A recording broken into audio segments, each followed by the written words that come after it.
Hey, what's up, RESGEN fam? Tom Henderson here, and let me just say that I am pumped you are joining me for this episode of the RESGEN Giving Life Podcast, where we're going to hear stories and have conversations about life in Christ, integrating our faith into every area of our life, and talk about ways that we as men can give life to others, at home, at work, and in the community. Before we jump into the show today, I want to remind you real quick that free tickets are available now for the RESGEN Men's Lunch, which is taking place at the downtown Hilton Garden Inn, right here in Sioux Falls from 11:45 to 1:15 on Tuesday, October 15th. You can get all the information and register for your free tickets at resgen.org. And with only 300 available, I suggest you do it soon. Joining me for the lunch will be a couple friends of mine. Former adult movie star, now pastor, Joshua Broom, and mental health counselor and author, Jason Van Ruler. I'm looking forward to you hearing our meaningful discussion about the powerful redemption of Christ and the freedom he offers every one of us. All right, my guest today is a new friend of mine who recently moved from South Africa to be the pastor of Eastern Hills Community Church in Denver, Colorado. Tom Basson is a husband and the father of two boys who is not only an excellent communicator of God's word, but also a successful obstacle course racer. In fact, he placed second at the 2017 OCR World Championships and more recently finished second at the 2022 Altitude OCR World Championships, which took place on Mt Everest. And he broke a Guinness World Record in the process.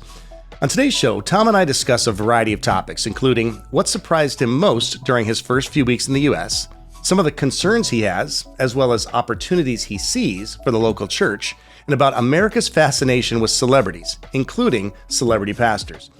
We also talk about his passion for helping men be intentional fathers, and some of the lessons he's learned while putting his body to the test on Mt Everest and other races he's run that are transferable to everyday life. I hope you're ready for a very fun episode.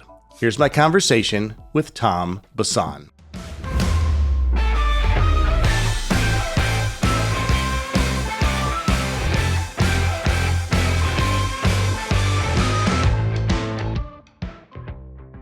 Tom, welcome to Sioux Falls, South Dakota, and the Giving Life Podcast. Yeah, thank you for having me. Good to be here. First time in South Dakota. Yeah. Well, you just arrived in the U.S., just barely 6 months ago for crying out loud. That's it. And I know you're kind of visiting different states as opportunities arise. Yeah. And so I just didn't want you to go too long without coming to South Dakota and meeting the nice people here and seeing Sioux Falls. It's awesome. I love it. I've had the opportunity to travel around. Haven't got my American flag waving out the truck just yet, but I'm getting there.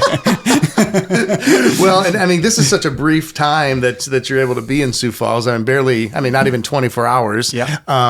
But that you and John Skidlarek, who he was a few episodes ago, flew in just to record these. So I'm so grateful. Yeah, just thank you for taking time out of your schedule and away from your family to come and we could have done this via Zoom, but I just find, man, when we can sit at a table, it takes the conversation and the relationship to the next level. And I'm grateful to be here. So thanks for having me. Perfect. And in the short amount of time you have been in Sioux Falls, tell me, do you like it? It's awesome. Yeah. The breakfast diner and the podcast studio. Yeah, I'm doing the full tour. You've seen it all. I did hear about some corn hotel or something. What is this? Oh yeah, well that's about an hour away. That's in Mitchell. Okay.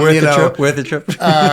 If you happen to be going down I-90, it makes sense that you stop. We're more known for the Sioux Falls. Okay. So if you can whip through downtown real quick before hitting the airport, that might be beneficial. But we're going to get into a whole bunch of good stuff today. But this is going to be, I think, a great introduction, Tom, to number one, who you are. You and I just were able to connect a month ago or so on Zoom, and then have breakfast together this morning. So getting to know you, which has been so great. But I'd love for you to just kind of give a quick introduction of just who you are, your family, and then we're going to get into kind of our major content and convo for the day. Yeah, that's good. So, Tom, Basson, we had to figure out how to pronounce that. If you don't understand my weird South African accent, I apologize.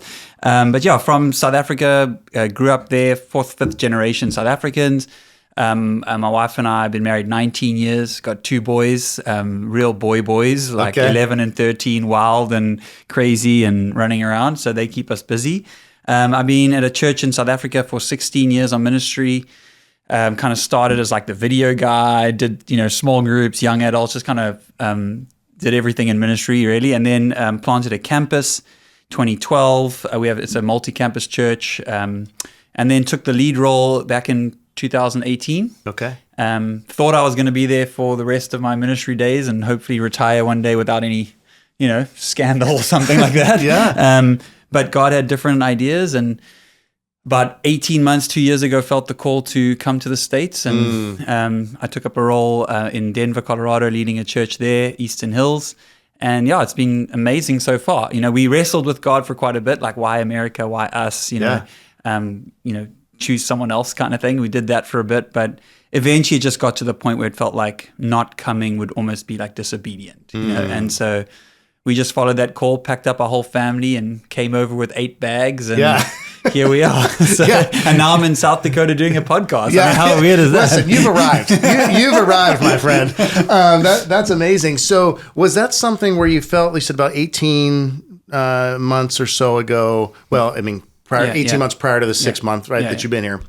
So about 2 years ago, kind of felt this nudging, this call to like, hey, maybe you should come to the States. Yeah. So was that something that you felt on your own? Was it something that you and your wife felt together? And then was that something that you're like, okay, what was the process? You're like, hey, we're going to pray for 6 months, and then we're going to talk to others. I mean, I think that it was definitely a dual thing, because otherwise we wouldn't be here if my wife wasn't on board. But I mean, I think basically I was at a conference in Atlanta at a church there, and I went to this conference for a number of years, like part of the Irresistible Church Network. Okay. And driving back from one of the sessions, I just felt like a very, very strong impression, like, hey, this is where I need you to be. And I knew that was the United States, not necessarily Atlanta.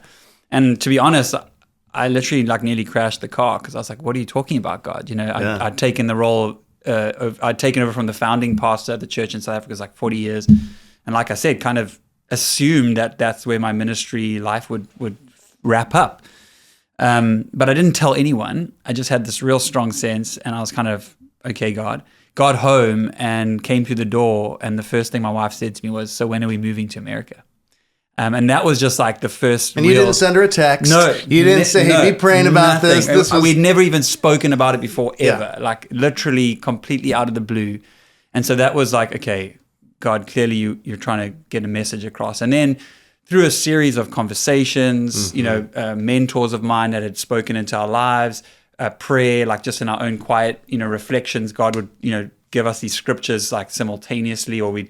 Just like God was really speaking loudly. And the only time we'd really had that happen before was 16 years prior, when we felt the call to ministry, So we knew what that felt like, but obviously it was a shock. And to be honest, initially we thought that it was going to be like, oh, maybe this is one day when our kids have finished high school, one day maybe we'll plant a campus of grace in America or whatever. So we just kind of held it pretty close. But like I said, eventually it just sort of grew and grew.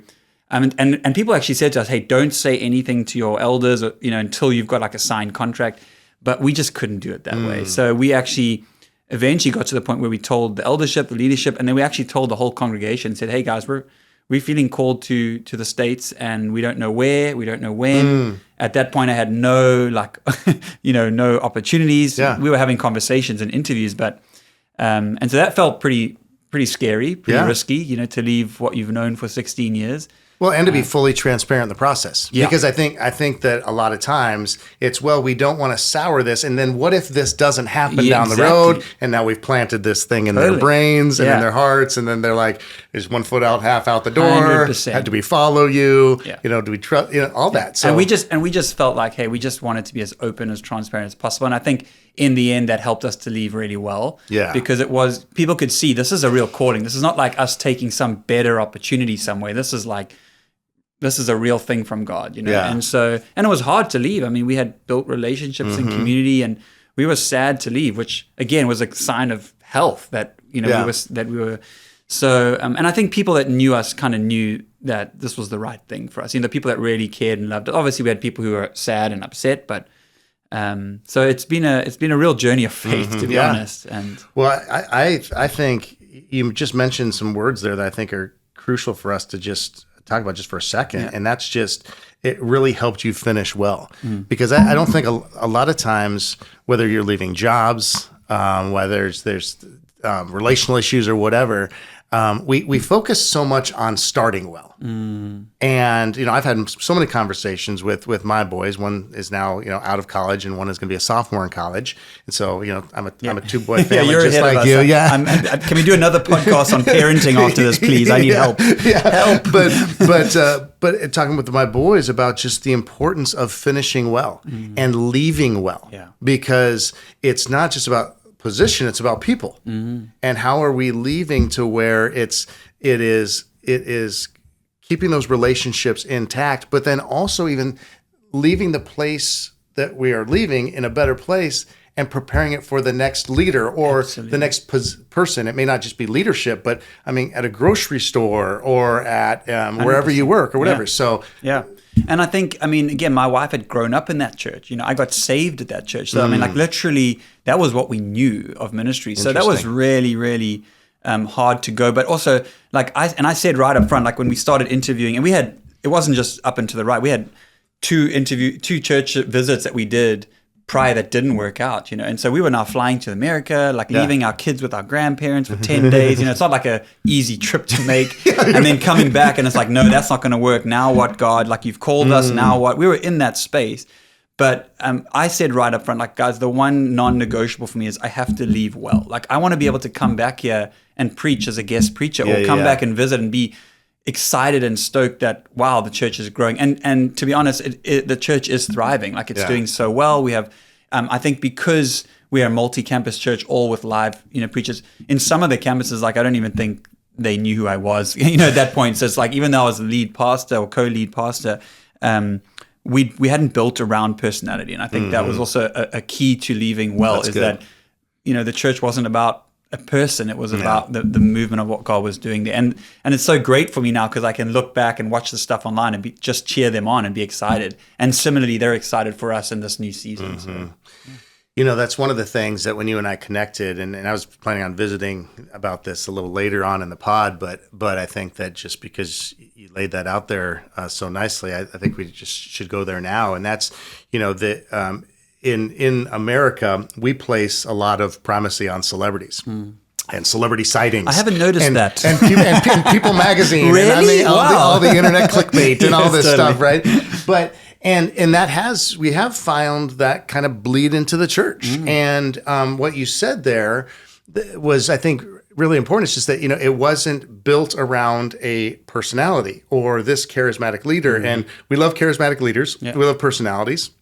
And so what is it? What is your take as you've come into the United States now? If you're been here about 6 months, so you fully understand American culture, I'm sure. Yeah. Absolutely. But what do you see, or what are you seeing? How does the whole celebrity and just even the celebrity pastor, which I really struggle with that term. Yeah, it's like an oxymoron in itself. Yeah, exactly. So just how, as you've brought in fresh eyes and you're seeing it, what are you seeing? Yeah. Look, I want to be respectful. I'm sure a lot of the listeners are American. I don't want to, it's weird because when you immigrate to America, there's a part of it that's always very familiar because I grew up watching, Friends and, so the media, we get the American media and the American news channel. So it feels like you kind of know America, but then you get here and you realize, okay, there's a lot I don't know. And even as I'm speaking now, it's I don't know what I don't know. So I'm very aware of my ignorance in that space. And so a lot of it has just been listening and learning and trying to understand, what is actually going on. And so, so that's the one side. And but then the other side, there's a lot of familiarity to it that you feel okay, even from a church perspective, our church back in South Africa and the church that I'm at now, they're so aligned in terms of vision and mission and values and being a church for the unchurched and, just framing our politics through the lens of Jesus, not Jesus through the lens of our politics. All of that stuff feels very familiar and at home. But one of the things, and we had this conversation before we pushed record, but one of those things that is kind of jarring for me is the obsession with, and I don't even say celebrity, but just success. There's with success and performance and there's kind of this assumption that certainly in church world, if it's growing, then it must be healthy. And I think something that is healthy will grow. Yeah. But if it's growing doesn't necessarily mean it's healthy. And I think it is possible to build a church on the back of a pathology, on the back of ego, on the back of, and we've seen that, like we've seen the podcast, we've seen the falls. And I think, so on the one hand, and I want to be respectful here because I'm sure there's things I don't quite recognize or understand, but on the one hand, there's definitely a higher level of reverence for the role and position of pastor. And that's in some ways, I think that's a beautiful thing, because I think people here recognize that pastoral work is difficult. Like, you're a civil servant, like it's hard, in many other civil servant roles, but one of those. And so there's a reverence there, which I think is healthy, but that can also turn, sort of the dark side of that is that I think people put you on the platform. Yeah. And I think for me, what's been surprising is I kind of would watch these, tele-evangelists and watch these celebrity, quote unquote, pastors and think, oh, these guys are like actively seeking this for whatever reason. And then I realized, well, they probably are, but also the people are putting it on you. Yeah. And I think that's been a surprise for me. It's like people want me to be the guy, Yeah.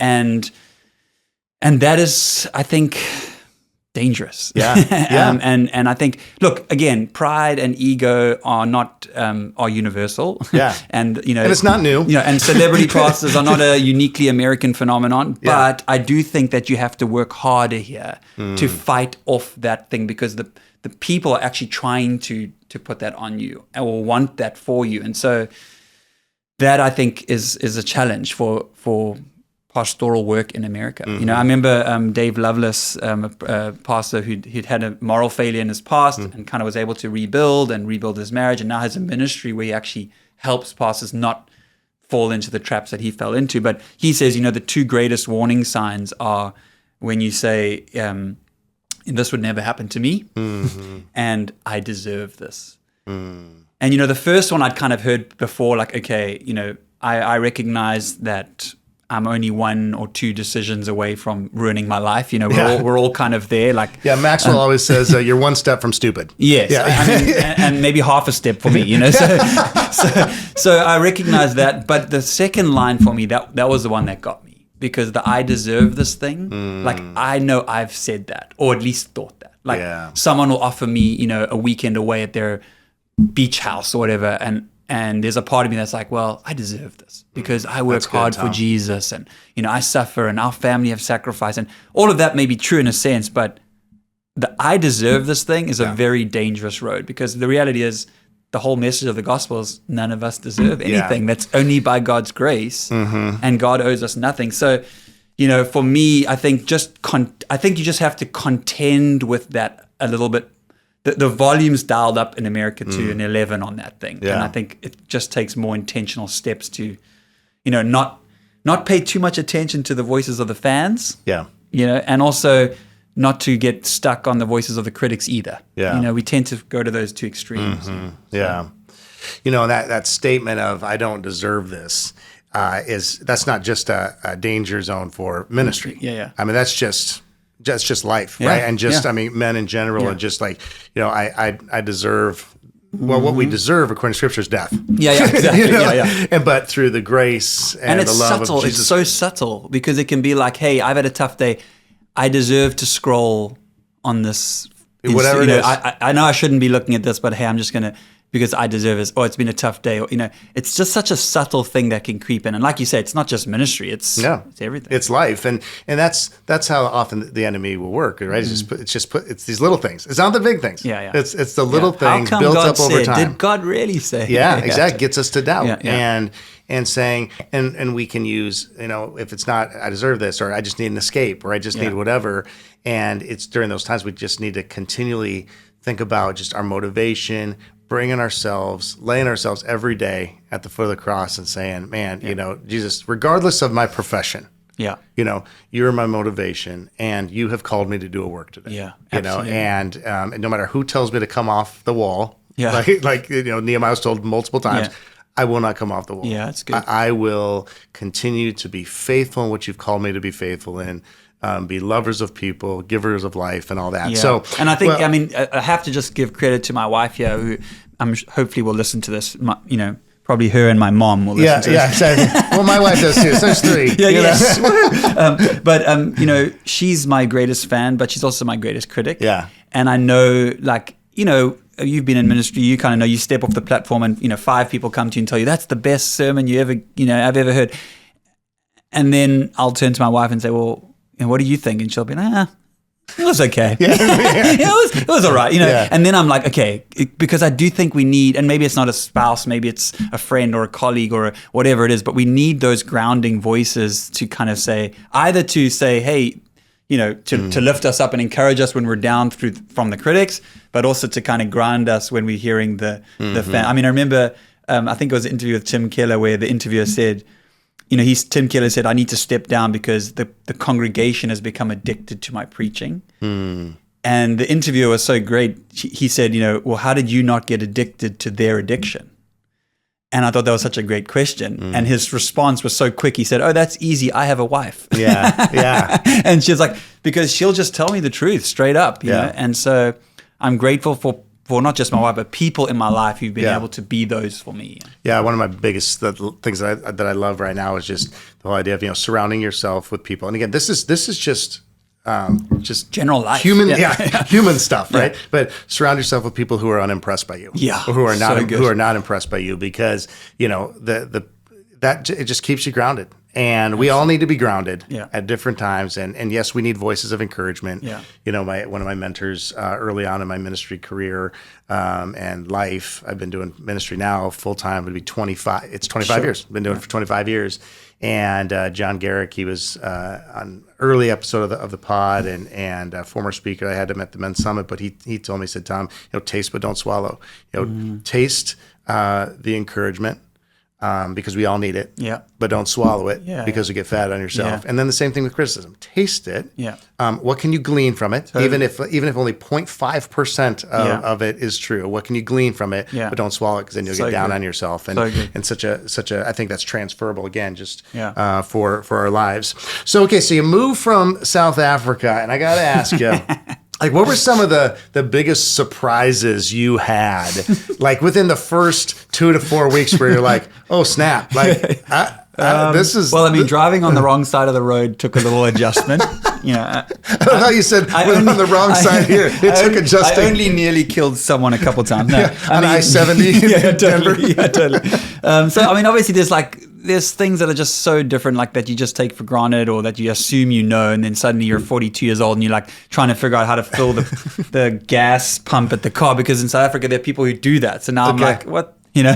So you feel a bit stupid. It took us like hours initially to do our grocery shopping, because we'd be wandering down the aisle. Like, you know, in South Africa there's like, I don't know, 20 different cereals. Here there's like 9,000 cereals. Like, how do you even decide which one to choose? For your kids. No, it's ridiculous. Their eyes are huge. They're like, look at all these options. And I mean, the food is actually, funny enough, been quite an adjustment, because there's just, I mean, I hate to say it, but there's just a lot of bad stuff in the food here. Like, you know, high fructose corn syrup is illegal everywhere else in the world except for America. So like the food has been an adjustment. But then on the other hand, like there's little things. I mean, it sounds like frivolous, but like honestly, Amazon Prime is like the greatest thing ever. Like, you know, or Costco. I mean, I was like literally filming myself at Costco, like sending it back to South Africa. Like, look at the size of this ketchup. It's now you're speaking my language. Now we really can be brothers because of you've learned the joy of Costco. I mean, it's unbelievable. So I mean, everything is bigger, everything is better. Like things work well, you know, and that's been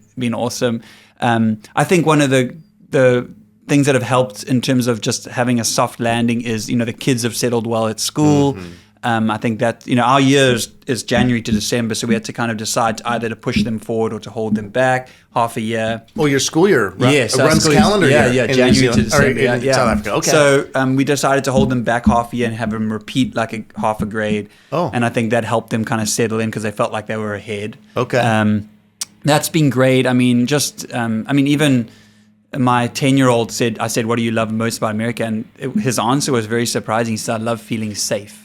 And that kind of, to be honest, shook us a little bit because we never felt unsafe in South Africa. But, you know, most homes in South Africa or middle-class homes have, you know, electric fences and high walls, and you can't just go ride your bike down the street, you know. And so the fact that they can kind of, ride their bike or their scooter down to the neighbor, and they're loving that freedom, which I think maybe Americans take for granted. I don't know. Sure. I think so. That's been really cool. And then I think one of the blessings is just the blessing of community in the church. Like we arrived, we're just renting, just to kind of figure it out. And like I said, all we had was eight bags, 8 suitcases, and we arrived. But the house that we'd rented, they had people in the church had gone and like got us beds and linen, and they'd stocked our pantry and our fridge. And so we opened the fridge to like a full, couple weeks worth of food, like, and that's just that, like, we both just burst into tears because that was just such a blessing of like, okay, wow, there's a community here that want us to do well. And so we love it, man. We're soaking it all in and learning as we go, and biting our tongue on some stuff, just trying to figure it out. So what's been the hardest adjustment? I think just relationships. I think you're passionate about this, like especially for men. I think it's hard to build friendships, like authentic, like ride or die. So, and I had a group of men. It wasn't. I don't need 20 friends. I just need 3 or 4. But those guys that you can call at 2 a.m. on a Tuesday when things are falling apart. And I feel like I'd built over the years relationships with men that understood me and were unimpressed by me, but you had my back.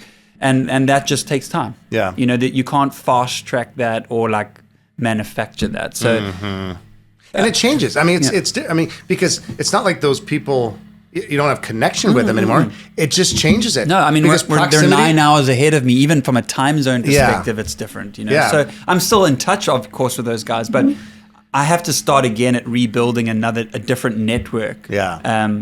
And obviously church helps with that because there's like built-in community, but then you can also just build lots of superficial relationships and not have that depth. So I think, relationships, and then of course, like both our sets of parents, used to live 10 minutes from us back home. And so we really do miss just the day-to-day interactions we have with family. We were very close. So they're visiting out now, which is great. And we'll hopefully go back to South Africa next year sometime. But relationships, you just can't fast track them. Yeah. So what have been some of the biggest differences, Tom, like as far as like when you think about like church culture, right? And it's just and how people think about faith, live out their faith, experience, just their church experience. Yeah. Has there been a lot of differences there? Are they very similar? Yeah, I think obviously I'm very familiar with the church context I'm in now. The church that I'm leading now, Eastern Hills, is very similar to our church back home. And so that's part of, why we felt compelled there that, in terms of it's passionate about diversity, passionate about reaching, unchurched or de-churched people, about creating a safe place, for people we say who are close to us personally but far from God relationally. Like just a lot of that feels the same. The way we do Sunday experiences kind of feels the same. But I'm also aware that there's like a whole nother world of church out there that's unfamiliar to me, and there's just more denominations, more expressions of church, so I'm still kind of learning. I'm trying to build networks with other churches as well that I can learn from. Like, what does it mean to do ministry in this context? Because, even recognizing that America is so big that each state looks different. You know, we looked at churches in different states, in different areas of the states that was radically different to where we are now. And I think how you do ministry would be radically different, who you're trying to reach. So there's a lot of similarities. I mean, the gospel is the gospel that transcends culture. We're citizens of a kingdom that is not of this world. And so we feel like that for us feels familiar. I will say, and again, like recognizing my own ignorance in it, I do struggle a little bit with the way that politics has kind of infiltrated, and I would even say invaded a lot of the American church. And obviously, I mean, you moved here during an election year, which, I mean, that's not even just, I mean, that's the general, but I mean, even the local elections and all of that. So you've experienced that. So unpack that. Yeah, and I mean, South Africa is so different because we don't have a dual party system. We have multiple parties. So it feels like you're not boxed into these two tight corners where like you can have a varying views on different subjects that don't necessarily, that wouldn't classify you here as Republican or Democrat. Like you wouldn't fit into either. And to be honest, I don't think Jesus would fit into either. So it's like you're not sort of pigeonholed into like, well, I've got to do, accept this like series of blue or red. And also I think what makes it difficult here is that because of that dual party system, people have essentially aligned their identity there. So like they would say language like I am Republican or I am Democrat. In South Africa, you would never say that. You would say, I vote for the DA or I vote for the ANC, but I am not those things. That's just who I vote for. So there's a distance. So when you're now having discussions around various topics or issues, it's like it's an issue over here as opposed to like, oh, you're attacking my identity now. And so I feel like that makes it very difficult to have conversations here around that because, anytime someone feels like they're under attack from a who they are perspective, then of course we're going to come out fighting. That's just biology. You're in fight or flight now. So that is something that I'm trying to learn and figure out and discern, how do you have these conversations in a way that brings unity, not division, so that is tricky. And I think it's a major challenge in the American church is just, yeah. Well, and it really, especially during like general election year, like we have with the presidency, politics seems it just permeates so much of our culture, so much of our discussion. So for the believer, like what advice, right? As a pastor, but yes, but even just as a follower of Jesus, as someone who's coming into the country new and fresh eyes, and this is your first like election season, like what advice would you give just a follower of Jesus in how they can be passionate politically and but yet not allow it to just overrun our lives and relationships because it's so easy for it to be out of whack where our hope we sing on Sunday morning that our hope is in Jesus right but then is it? I mean, or is it? I mean, it's like some hope in what are they? What's the verse? Some hope in chariots, and we hope in the name of the Lord. Like it feels like America's got some pretty big chariots, chariots and horses. Like, and so, I think it becomes a form of idolatry, really, because you're not. If are you worshiping the economy? Are you worshiping like? So I think for me, I would say the first thing I would say is that we are not fighting against flesh and blood, but against powers and principalities. So for me, it's like we cannot demonize other human beings. Like even if they vote different or have different views, they're still, even if they're not Christian, they're created in the image of God with infinite worth and dignity and value. Every person you lock eyes on is an image bearer. Yeah. So how do we frame that? And that applies to online too. Just how do we talk to people with dignity and respect and love in a way that fosters those things? I think that's first and foremost. And I think you can do both. I think you can stand on a belief on an issue while still treating the other as a human being. Yeah, not the enemy. Not the enemy, because that's not the enemy. And I think for me, and I think also just, I think helping people to get outside of their own echo chambers, because it feels like media sort of sways you in a certain direction. And so learning to sit with someone who thinks, looks, votes, behaves different, and getting around tables. That was Jesus's model, was like get around a table, share a meal, because even if I disagree with you on a hot topic, I know you and I know your kids, and it's like, okay, well, now you're a human being who disagrees, as opposed to a policy or a position where it's easy to demonize. So the us versus them thing, I would say we just got to be very careful, because we're all drawn towards that. And having an enemy and being afraid sells stuff, and it keeps people in line. And so we are not as people of fear, you know. But I feel like fear has infiltrated the church in many ways, because we're afraid of losing something, we're afraid of losing power, whatever that is. And that's not a good reason to do anything, right? And that takes serious intention. I mean, you got to be so intentional about making that a prayer priority in your life too, especially during this this season, and saying, God, listen, my natural human bent is to create us and them versus them in so many different areas of our life, but especially in politics. So, help me have the same kind of heart as Christ, love for people, and figure out, okay, listen, I may not agree with this belief or in this situation or scenario, but we're not going to allow that to 100%. Ruin just even our character and our witness for Christ. The people are watching how Christians behave in these times, and they're saying, well, if that's what it is, I don't want to be part of that. And I feel like that is such a that's like a long-term damaging thing that we sacrifice on the altar of a 4-year cycle, but it's damaging to the church 50 years from now, because of who.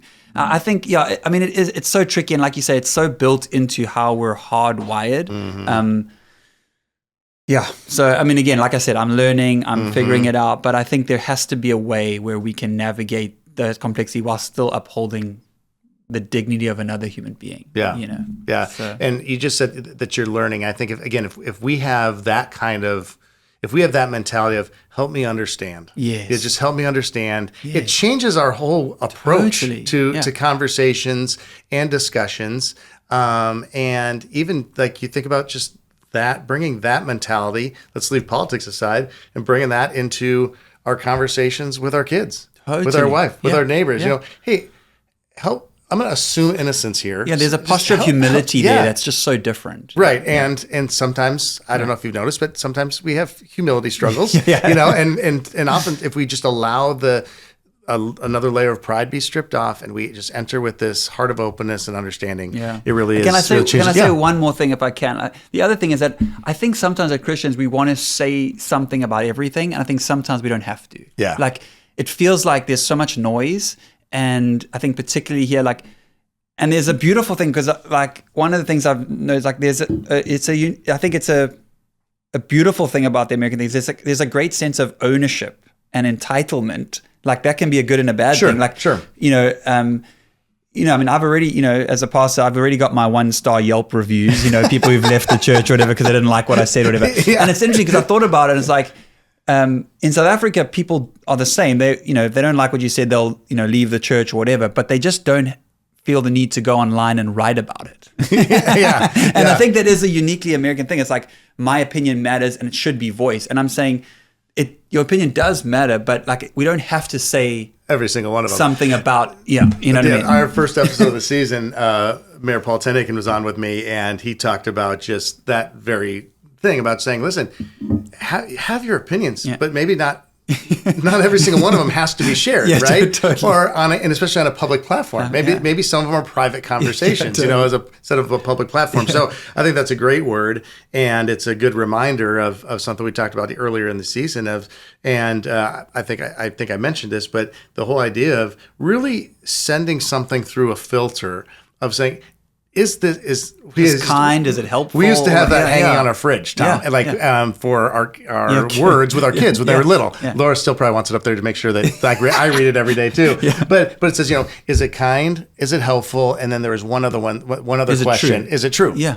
And so, did you have that on your fridge? Or I think I need it on my fridge. I think my wife was trying to tattoo it on my fridge.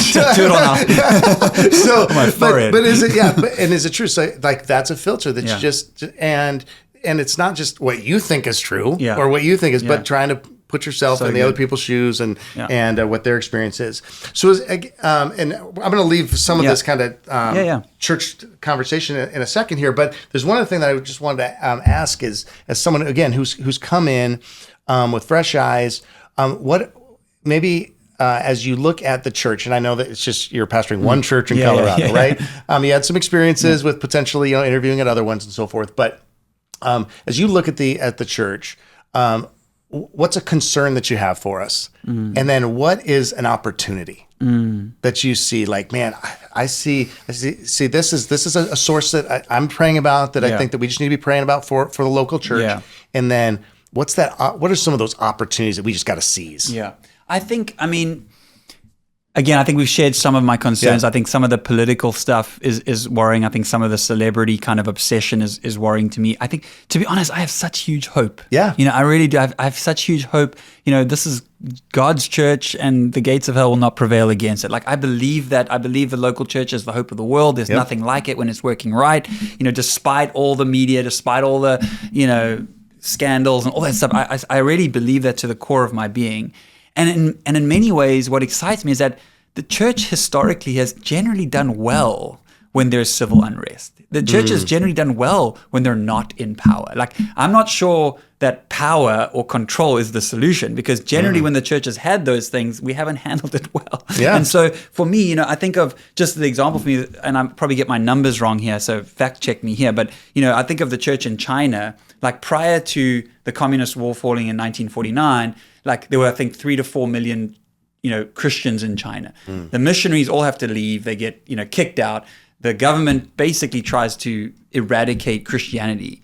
The missionaries are like, what's going to happen? All these, they come back in like the 70s, 80s. There's 50 million Christians. And those 50 million Christians, they didn't explode like that. There wasn't this revival because they were standing on some soapbox shouting at the government or bemoaning the fact that they were victims of their freedoms being taken away. And those would have all been true. They grew because they met in homes, they shared meals, they loved their enemies, they prayed for the sick. They just did the Acts 2 thing. Yeah. And it exploded. And now there's 150 million Christians, in China. It's just, so for me, I think sometimes letting go of our power, like letting go of things, like actually, that's actually the path to a win in the kingdom. It may look like a loss in our world, but it's a win in the kingdom. Yeah. And I think, so that excites me. Like, as whatever happens in society around us, like the church stands as a beacon in the midst of that. If we're doing those things, if we're loving one another, if we're caring. So for me, so that's the one thing I'd say. The other thing is that I do feel, and maybe this is unique to our thing, but I don't think it is. I feel like there's a deep spiritual hunger. Like there's a hunger for transcendence. There's a hunger not for slick worship experiences and haze machines and all. And again, we have that at our church, and I think that's important. But they're hungry for a real, genuine encounter with the living God. I mean, that Asbury was an example of that. Like young people, I think the Gen Zs, the Gen Alphas, I forget all the names, but they, I think, would consider themselves maybe not religious, but they're spiritual. And they're open to a spirituality that I think we can point them to Jesus. And so for me, that's an excitement. I see that hunger. And that really is an opportunity, because I mean, we're seeing that as well. There is this hunger for truth, God's word, like the life that it can give you. So the whole idea of like the harvest is plentiful and the workers are few. 100%. And it's not a call for more pastors, No. more ministry leaders. It's for people who are following Jesus to say, listen, I want to grow in my relationship with Jesus and model what that relationship 100%. really does for me now. 100%. And there's that whole category now that all the guys are talking about called the Nuns, the Nones, like those who would consider themselves unaffiliated to any kind of religion. But what's so exciting about the Nuns is they're actually not antagonistic towards the church. They actually are kind of open. Like they're actually open. All they're waiting for is an invite or a conversation or someone to actually drop a meal off and care for them or make a phone call. Like they're actually open. And for me, we live in an area now where apparently the statistics say 85% of the area around our church is unchurched. And a lot of those people are nuns in a sense that they're not angry with the church. They're not even church hurt. They're just waiting for someone to say, hey, have you heard about this Jesus person? And like I said, not even just about come to church, but just a conversation with someone. So that for me really excites me. And I said this, I think in my very first preach at E-Hills, I said, guys, I didn't move my family halfway across the world and leave everything we know to come play church games here.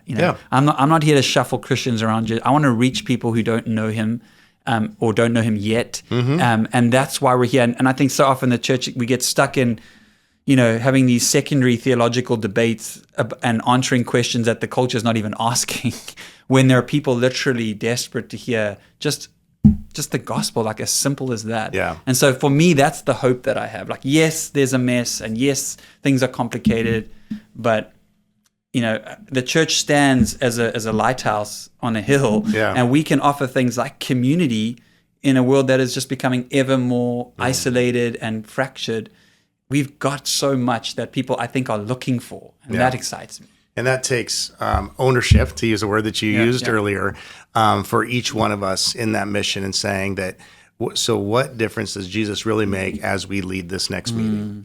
As we interact with our coworkers, 100%. As we're, a server serving at a restaurant or Starbucks, yeah, exactly, whatever, right. All that stuff is just saying, and that's where people all of a sudden will say, man, you know what? That actually makes sense to me because I see the real difference he's made in your life. Totally. It's not just about showing up on some Sunday morning at some, church with great preaching and a haze machine and great slick worship, I think is what you said. But that's also, I think it puts a focus on God's word and the transformation that happens when that word is preached, and not just preached, but read throughout the week by people. I love to share this just with other ministry guys. My very first ministry position 25 years ago, Chris May, he told me, he said, Tom, here's the deal. Like, you can get by with your charisma, you can get by with jokes, your personality, all that stuff, but none of that has the power to transform a life. Yeah. It's the word. So always make the word primary when you're preaching. Everything else, that's all supplemental. Totally. That's all to help the word come alive. Yeah.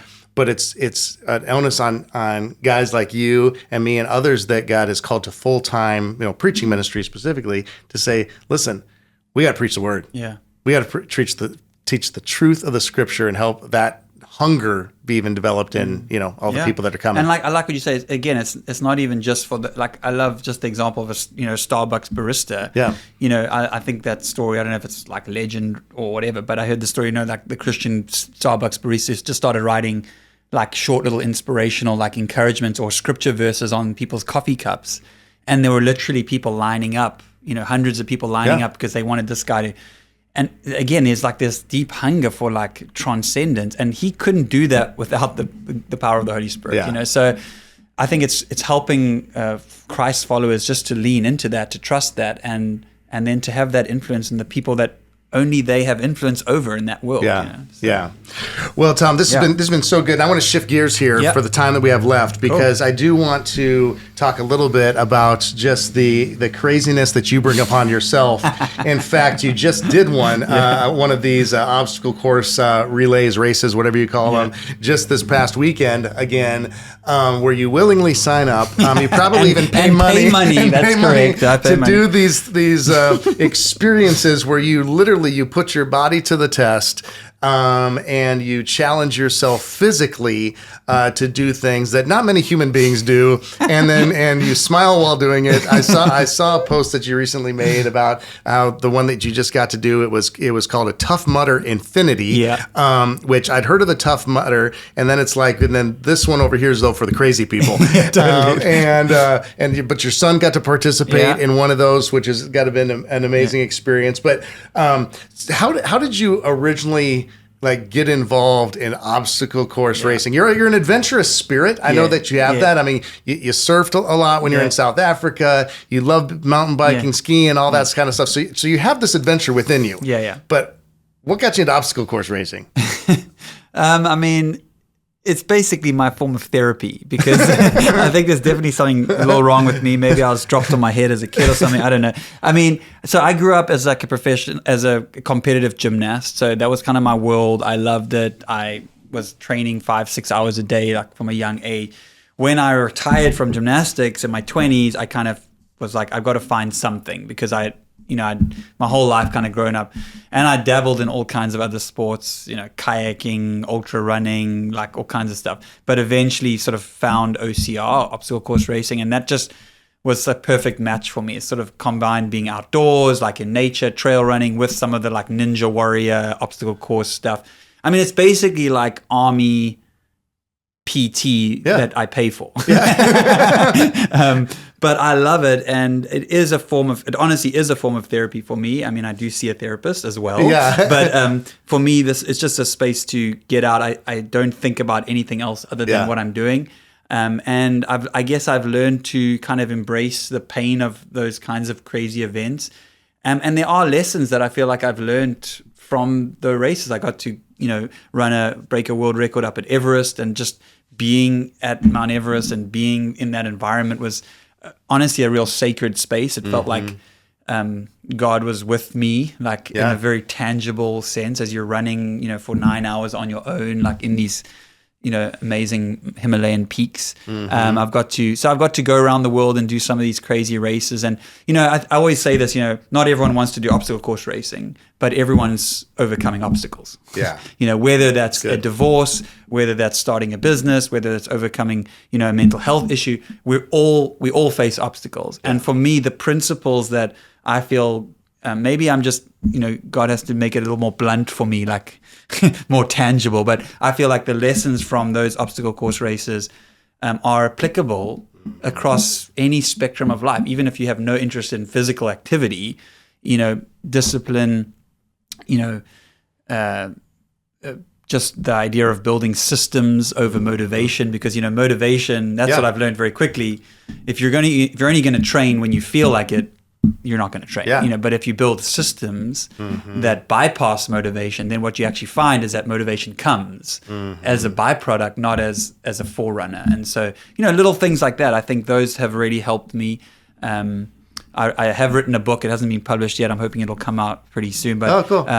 It's called Overcoming Obstacles: 10 Principles for Conquering Life's Challenges. And each one of those chapters is 10 chapters, and each chapter is kind of a race that I did and then a lesson from that race. And my hope is that, those lessons can apply to, like I said, anyone in any situation, because we're all facing some kind of challenge or trying to conquer some mountain. Yeah. And so what does that look like? And so I love it. I mean, it is crazy and it's wild. But, doing it with my son just this past weekend, it's like it was a 5-mile loop and you just do as many as you can in 9 hours. So I did like 35 miles, but he joined me on one of those 5-mile loops. And so, running with him, pushing him over the obstacle, there's something that's just so unique and special about that. Yeah. I actually wrote the book not as a Christian book. It's actually a secular book. But the last chapter, and I'm very open with my faith, but the last chapter is called You Have a Father.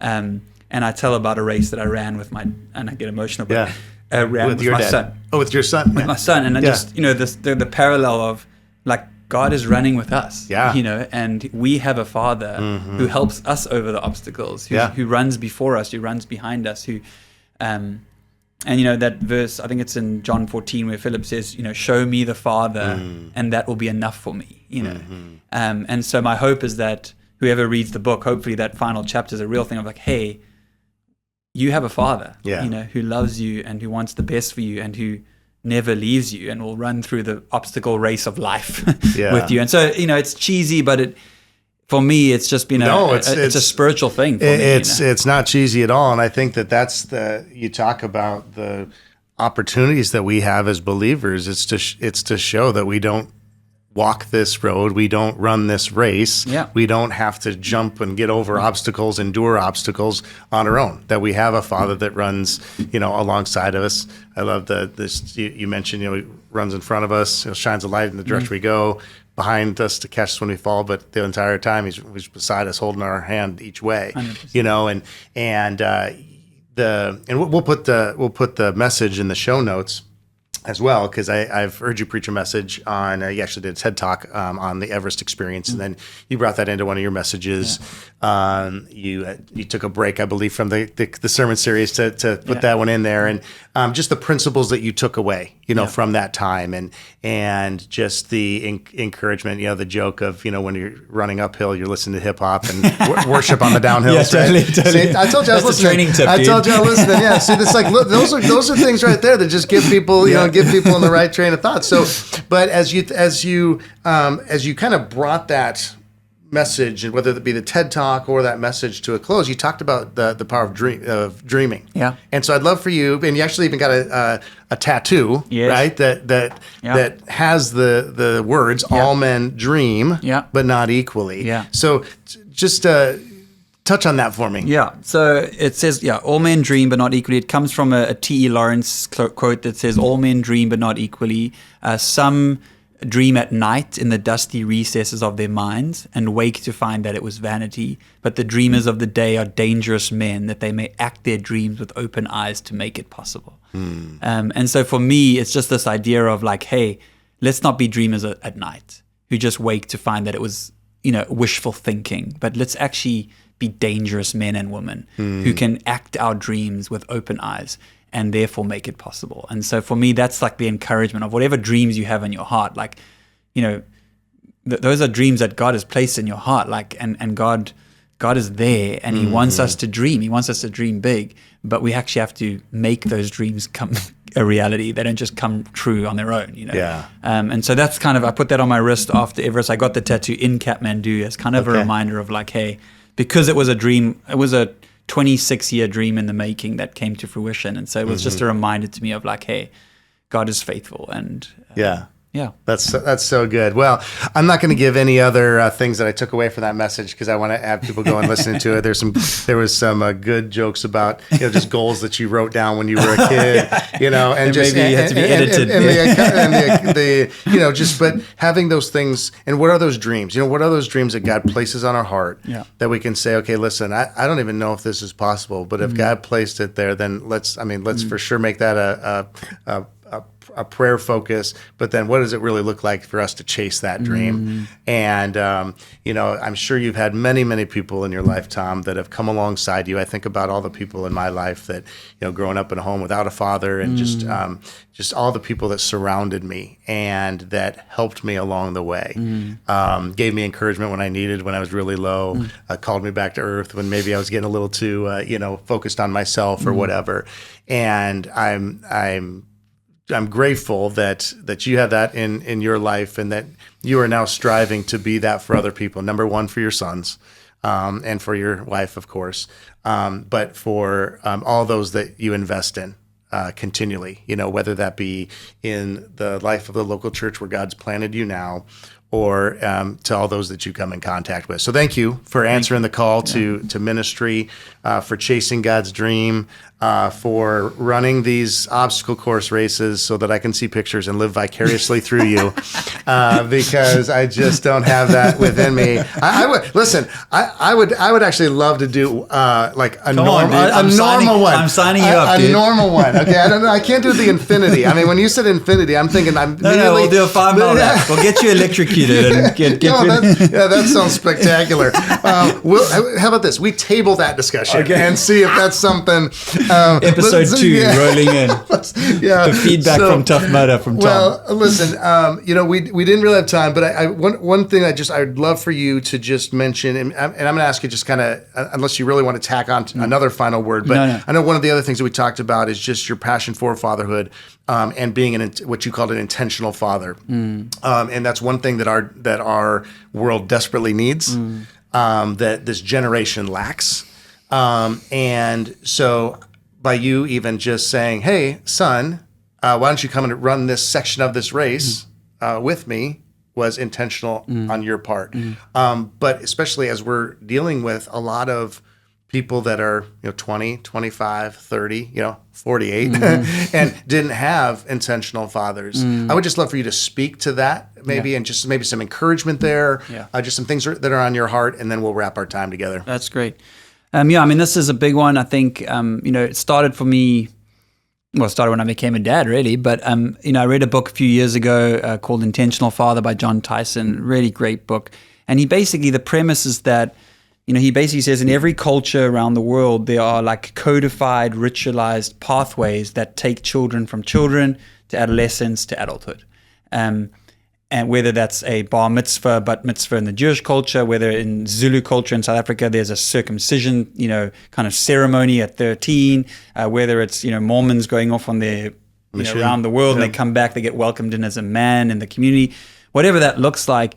And he basically says we've lost that in our Western culture. And so what happens is, in the absence of initiation, we create our own. And so either you have adolescents living in adult bodies, or that never grow up, or you have self-initiation processes, which would be like spring break, like, oh, this is what it means to be an adult. I'm going to go have sex and take drugs and, whatever. And obviously those are not healthy rituals. So how do we reclaim those healthy rituals that help move our sons and daughters through adolescence into adulthood? And so he talks about 5 shifts. There's, from ease to difficulty, from self to other, from a whole to a part, you're part of a community, from control to surrender, and then from the temporary to the eternal. He's basically saying we all have to make those shifts at some point.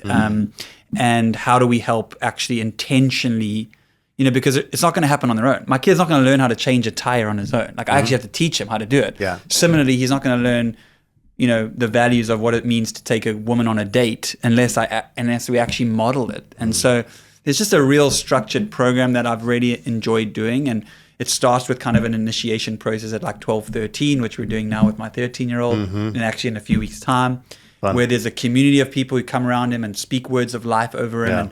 And, in Christian words, you could say prophesy over him, and then he has things he has to do. He has to do a service project. There's certain things along the way, and then we begin like a kind of a weekly check-in process. So the whole idea of it doesn't really matter how you do it. The point is that are you being intentional? Because left to itself, the entropy is not towards intentionality. The entropy is towards just allowing the world and to YouTube and to kind of do spiritual formation, because that's what's happening when they're watching YouTube. They're being formed. It's just, do we want to be the people forming them? And so I'm super passionate about that, and I'm learning. I think one of my greatest fears is that I can build this successful church, quote unquote successful church, large church, be a pastor, and my kids don't love Jesus. And to me that would be a failure. And so how do I do that? Because lots of other people can do my job, but only I can be dad to Will and Luke and husband to Jess. So it's just keeping that focus. That's so good. That's so good. And I love the aspect of the community too. Because to have people come and speak, those words of affirmation and encouragement. The most important ones, of course, are from but there's things that other people can say that I can't say. We did a thing for both our boys when they turned 18. Was I had 18. Well, I wrote the first one, but I had 17 other men write them letters. That's so good. And then put them in a binder. Wow. And there are 17 other people that were a part of their life. Amazing. In being, helping raise them, right? And what was so interesting, Tom, was that everyone was different. Everyone, some took more of a leadership focus. Some took more of a, like we see this in your heart. So everyone, and they're different parts of their lives. But I'll never forget when Isaiah was graduating. Well, so he's 18. He's graduating high school. We presented this to him as he was going into his senior year, because he was July 2nd was his birthday. So the way it worked with the calendar. And so we gave it to him. And as he was preparing for his senior year and just thinking about the stress of what that is in graduation, so many nights I would go to his room and I would see him reading that binder. Like he'd have that open. He'd just be reading those letters over and over, because those are the things that the continual truths that they're reading about themselves. We shared at breakfast about how we have 12 to 60,000 thoughts every day. And 80% of those thoughts are negative, right? And that's the generation that this culture's. So if you have 40,000 thoughts a day, 32,000 are negative, and then we have 95% of them are repetitive. So that means we're continually hearing these negative thoughts in our brain, right? That then we adopt as truths, Surely. And especially teenagers. And so again, I just wanted you to mention that, because it's the word intentional is. It's just so important. And as we enter our marriages, as we enter finances, just everything, it's all about intentionality.